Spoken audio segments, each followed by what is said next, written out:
We're back here on Jones and Company, speaking with Sir Baltron Bethel today on tourism matters. And Sir Baltron, we were talking about the cost of travel, and it is clear that if we are to have more room nights, that we would need more airlift.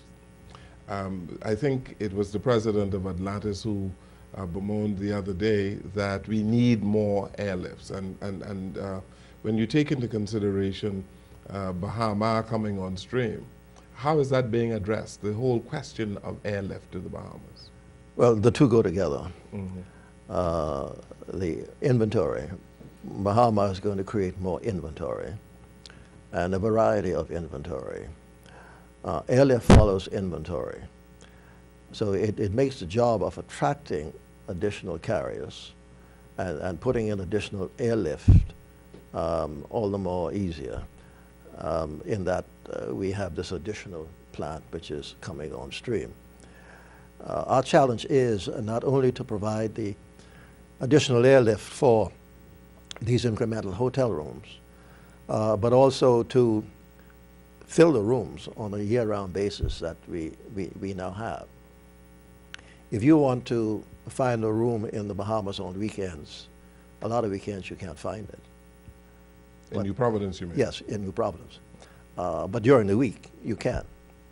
So carriers are not going to provide airlift in a fashion in which they will give you more seats on weekends than they do during the middle of the week. They want it even. They want to fly 7 days a week, at least once a day, if not 2-3 times a day. So all of these factors have to be taken into consideration.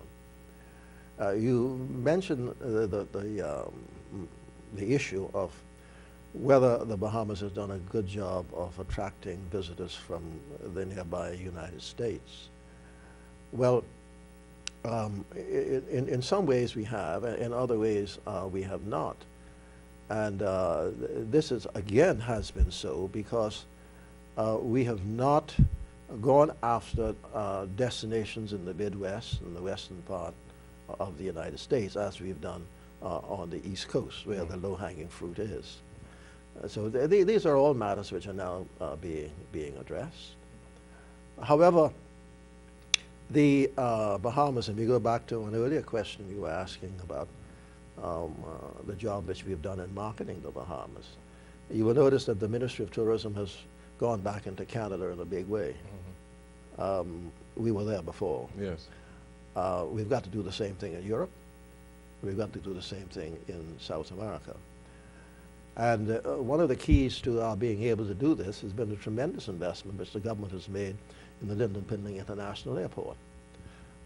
This airport must not only be an airport serving pre-clearance passengers into the United States, but the vast expenditure which has been put into this airport and the facilities enable it to become a hub so that we can have traffic which is moving from Europe into the Bahamas, into Nassau, on to South America, vice versa. And also to be able to attract some long-haul traffic from European countries and Middle Eastern countries in the same fashion. But we have to put in place the strategies to go after it. You will also notice that we've had a pattern of air traffic into the Bahamas where the peak of the traffic is during the daytime from 11 till about 4 p.m. And after that, the airport is almost a ghost town. So we've got to develop strategies where we can get airlift in during these periods, during these down periods and so on. When you look at the marketing of the Bahamas, and you think of the people involved, do you think we have the level of expertise in our country today to provide what needs to be provided in terms of numbers coming in from these various markets? There was a time in the Ministry of Tourism when you spent a considerable amount of money on the professional staff? Do we have the requisite expertise needed now to do what needs to be done? Mr. Jones, there's some bright young people in the Ministry of Tourism, as well as in the private sector. Where we are lacking is at the management level. We had layers and layers and structure after structure in the Ministry of Tourism. And you will notice that I've been out of tourism as Director General of Tourism for almost 25 years. And each Director General which has followed me have been individuals which we had within that structure. Now, we need to develop that same kind of structure again. And whether it's in the public sector, in the Ministry of Tourism, or in the private sector, where we have loads and loads of Bahamians, you will notice that there are few Bahamians who have been leaders in the areas of marketing and also in the area of public relations. The talent is there. It needs to be developed. And of course, the industry has become a worldwide industry today. And in tourism around the world, there's always a mix of nationals and of international persons who serve. And we might have a phobia about some of this, but the more business we can create, the better times are going to be for Bahamians. Given the size of the Bahamas again, someone suggested that the Bahamas itself can be marketed as a region, given the number of islands that we have in the Bahamas, the various cultural experiences that we have in the Bahamas. Your product can be different in Andros than it is, say, in Eleuthera or in Grand Bahama. The variety of experiences that we have. Are we doing the job that we are doing in marketing the Bahamas in that way, as a region, for instance? We're getting there. But there are a number of components to this. It's not just simply advertising. Yeah, we've been a little Nassau-centric, I believe. We've been too Nassau-centric. But to get there, we've got to get the distribution right. And the distribution, again, comes to airlift and doing it efficiently and in a cost-effective manner. Let me give you an example of a strategy that's working in this regard. Exuma. The government 3 years ago, about two and a half years ago, entered into an arrangement with Sandals, a cooperative marketing arrangement with Sandals, in which we support airlift. Sandals goes after it, along with the Ministry of Tourism. Collectively, we have provided certain guarantees. Now, they've got airlift coming in direct from Canada, from Atlanta, from Miami, and the destination is being exposed. Travel agent groups, travel writers are moved directly into Exuma. So that destination is going. We looked at Grand Bahama, which was in the doldrums. The government was spending a lot of money and was getting nowhere on it.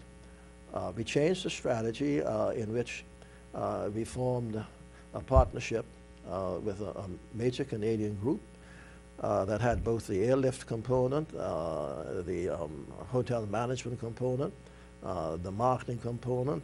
They had tie-ins and relationships with worldwide tour operators like TUI. And we pooled our resources. The result is that they have got airlift coming direct into Grand Bahama from 7 Canadian cities this winter. And next summer, we will have airlift coming directly from some 7 U.S. cities. And the occupancies are coming up. the product is being transformed. So, yes, we're getting there bit by bit, and this needs to be done with respect to every island destination in the Bahamas. So we'll see a resurgence in Grand Bahama, you think? We will see a resurgence in Grand Bahama. Yes. It's a challenge, but we're going to see a resurgence in Grand Bahama. The minister is going to be announcing very shortly another initiative by sea into Grand Bahama, which is going to affect stopover visitors within the next week or so, which again is a part of this overall strategy of developing these separate destinations within the Bahamas. Mr. Baltron, let's talk a little bit about the socio-economic impact of tourism in the Bahamas in terms of what it has meant for, or what these things mean for the lifestyle of the middle class in the Bahamas and people from who work in the industry. Mr. Jones, this has been a remarkable story. The Bahamas, over the last 40 years of our national independence, has seen the growth of the largest, or what is called, I put it in quotes, middle class in this part of the world as a result of the impact of tourism. And it went the whole gamut from straw vendors or artisans, taxi drivers, maids in hotels, who were able to provide their children with a decent tertiary education, level education. Today they are the professional people, their children, their grandchildren are the professional people who are running this country. And in terms of housing, yes, certainly the government has made a remarkable effort with regard to what it called developing low-cost housing. But higher income housing, the bulk of the housing spread in this country has come about as a result of the economic impact of tourism, where there has been the earning, which has enabled one to get a mortgage and to pay for it. The infrastructure that we enjoy, whether it's our roads, or whether it's communications or transportation, this has very largely been the result of the impact of tourism. The tourism dollar and the tourism earnings in this country accounts for almost 65% of our GDP. So you put that all together, and you see the impact that tourism has had on the economy of the Bahamas. So tourism has been the main engine to transform the Bahamas. It's been the main engine to transform the Bahamas. And the wonderful thing about tourism is this. Tourism also teaches us that we can do this in other areas. We can do this in agriculture. We can do this in fisheries. We can do this in commerce. We can do this in communications. We can do this in IT services. As the government liberalizes the communication sector, we see that big chunks of it is being owned by Bahamians. And so that the model that we have had in tourism, we can take that into other areas. And that is where we need now to be going. Tourism is not the end all in itself. It's a means to enable us not only to grow tourism, but to grow other sectors of the economy as well.